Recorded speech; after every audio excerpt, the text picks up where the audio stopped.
Hi, everybody, and welcome to this week's episode of Attendance Bias. I am your host, Brian Weinstein. Today is more of a throwback mini episode of Attendance Bias. See, it's been a while since I've released an episode about my own meaningful experience at a Phish show, and the summer 2021 tour is coming to a close at the time that I'm recording, so I've been able to share some of my favorite stories and jams with people in person and online.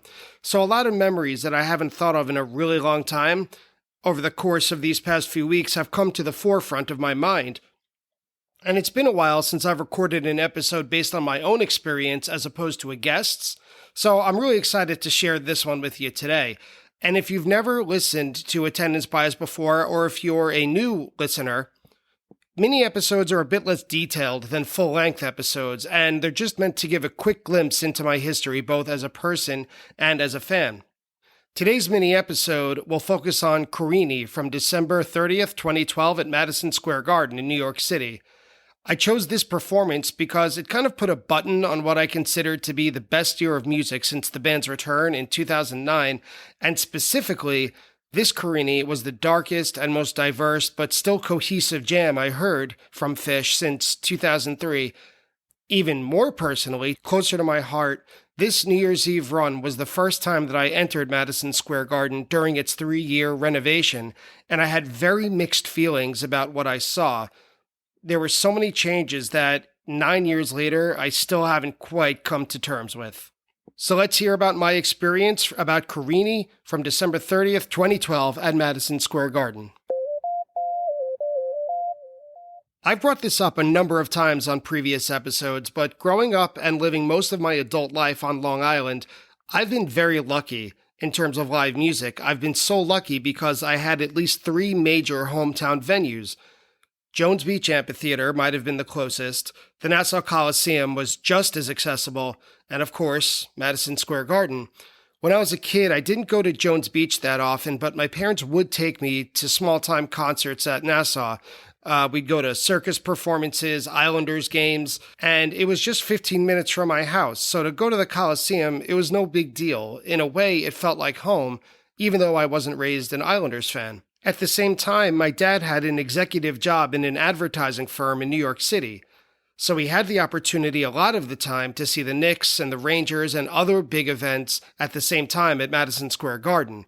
When we went to MSG instead of the Coliseum, it was a much bigger deal. We had to get on the train. We had to go 40 minutes. We had to check schedules. We had to check out what we were going to do for dinner before going. And lots of these times were in the early to mid-90s. By coincidence, it was also when the Rangers and the Knicks were perennial contenders. They were really at the top of their game from, let's say, 1990 to 1997, I would say.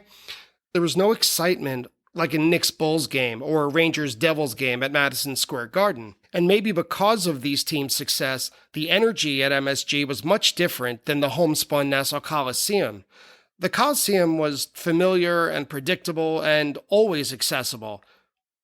Madison Square Garden was more like an edge-of-your-seat roller coaster. It was electric in there, it was emotional, and it was thrilling. There was always the sense that something great could happen at any moment. And at the Garden, everything was more colorful. There were those purple and turquoise seats. It felt like we were going somewhere different and unique.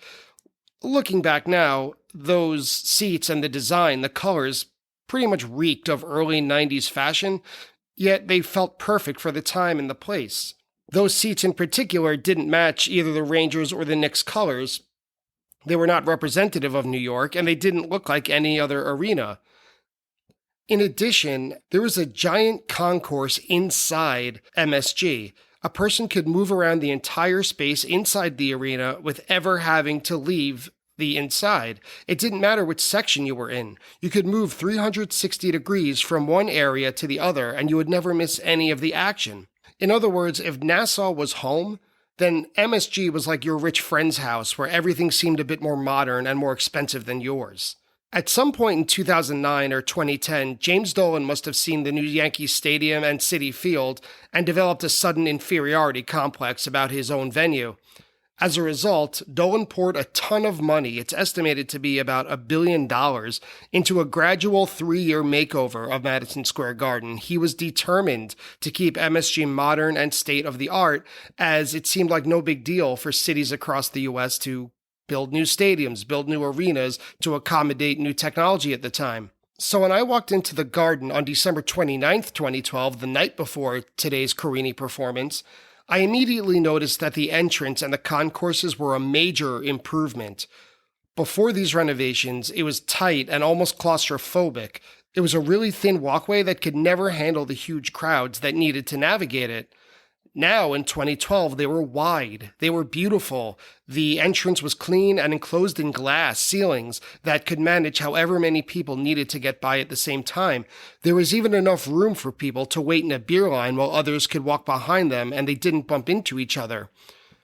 It wasn't until you got something new that you realized how outdated and old the previous version was. But my excitement and being impressed was kind of short-lived, because once I gave my ticket, went up the escalators, and got inside the arena in 2012, it was a disaster. I couldn't believe what I saw. When each show began, I also couldn't believe what I heard.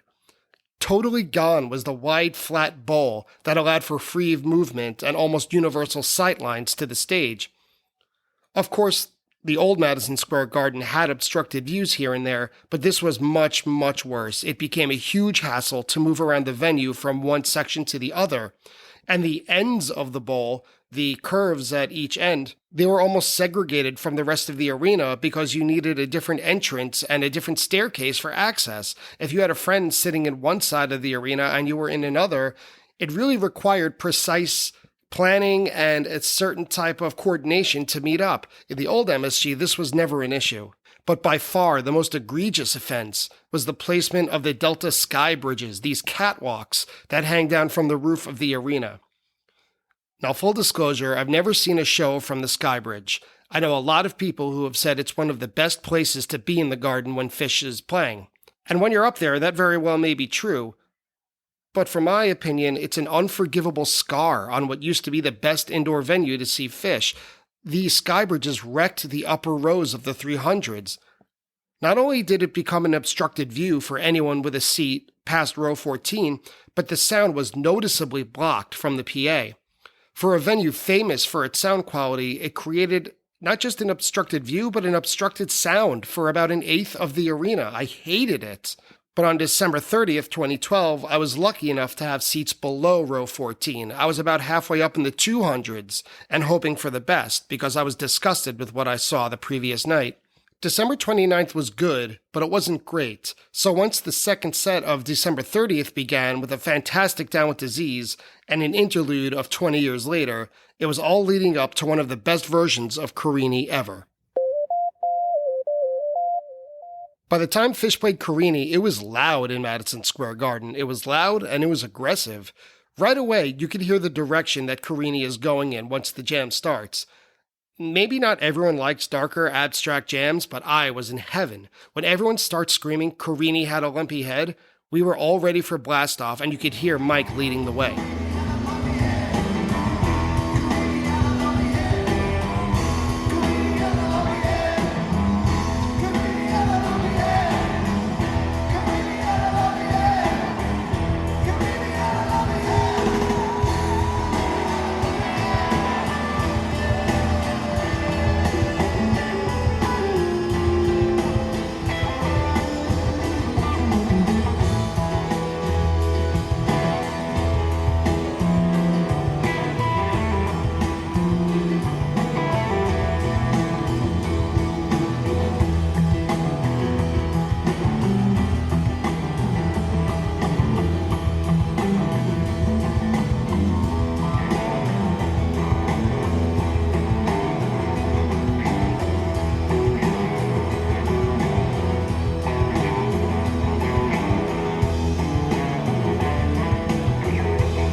little later on, there were points in the jam when one member would lead the way, but also other parts where everyone kind of linked up.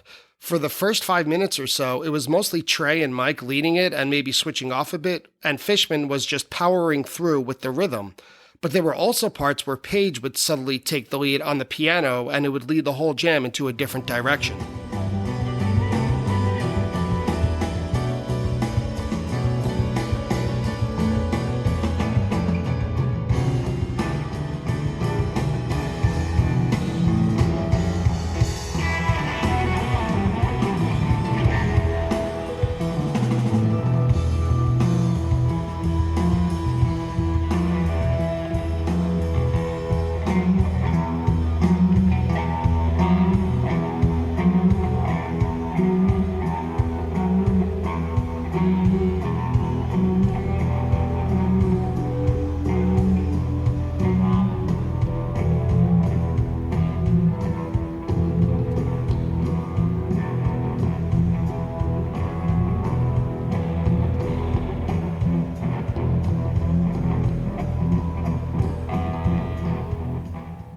Then at about 7.5 minutes, someone flips a switch. I don't know what happened, but the band completely dives off the deep end. Of all of the different options, it's Fishman on the bass drum and his toms that come to the forefront. There's feedback, there's dissonance, there's anger and confusion, and just a tiny little thread back to Carini, if you're even willing to hear it. It's complete chaos.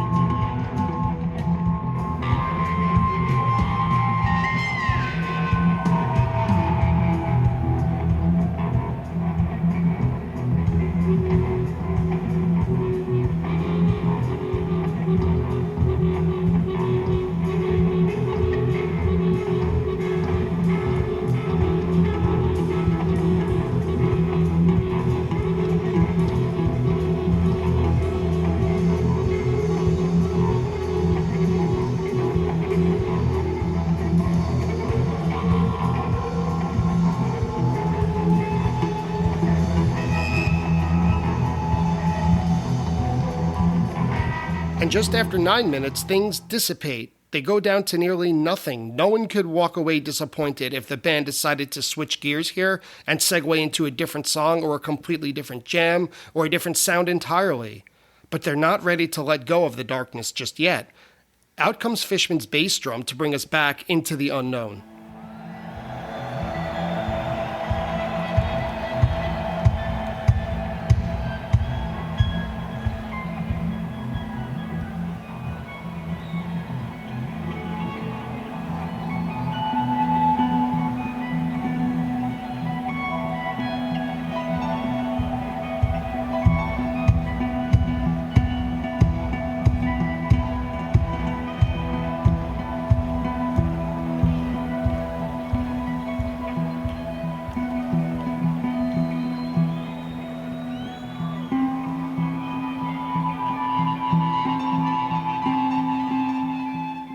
I don't usually use the word creepy to describe Fish jams, but there's very few other words that would work here.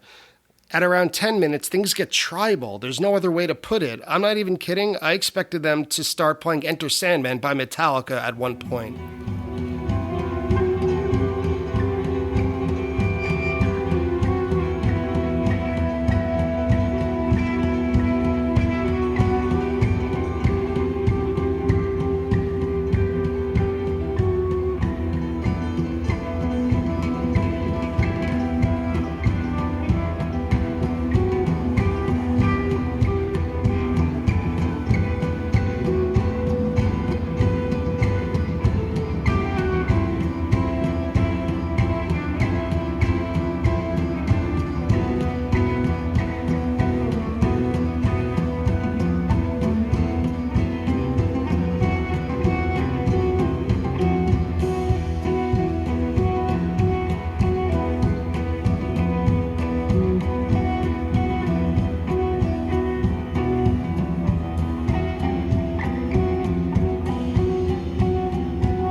toward the very end of the jam, things have sort of solidified. I was hoping that it would stay like this for a long time. Trey joined in with a really wicked guitar line that sounded practiced, and I could even say scary, but I know it wasn't practiced. Rather than opening the door to a new jam or a new direction, it really now, in retrospect, sounds like it was a signal to end the jam, and then change everything in the room completely. He started backwards down the number line, and then Julius. By the end of this jam, we had no idea what hit us.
It took me the rest of the set, or maybe even the rest of the night, to process this sequence of Down with Disease into 20 years later, into Carini. And even though I wasn't happy with the newer version of Madison Square Garden, at least it had been baptized with this great jam. This Carini was the best jam of the 2012 New Year's Eve run, and I would probably argue of the 2011 run, and maybe one of the best versions of Carini ever. These days, several years later, I'll still complain about getting seats above row 14 in the upper sections of the garden, but I can at least rest assured that the band could bring out the dark magic no matter what MSG looks like. And that's it for today's mini episode of Attendance Bias. Welcome back to my personal history with Phish. If you enjoy Attendance Bias, please reach out to me on social media, specifically Instagram and Twitter. I'll be happy to send you a free sticker. Also, whatever app you use to listen to your podcasts, please leave a rating and a review of Attendance Bias. It would be a very big help. I'd like to thank Phish.net for helping me out with some of the stats on today's episode. I'd like to thank Phish.in, Fishin', for use of the recording in today's episode. And I'd like to thank you, the listeners, for always listening and supporting. Thank you again so much, and I'll see you next week on Attendance Bias.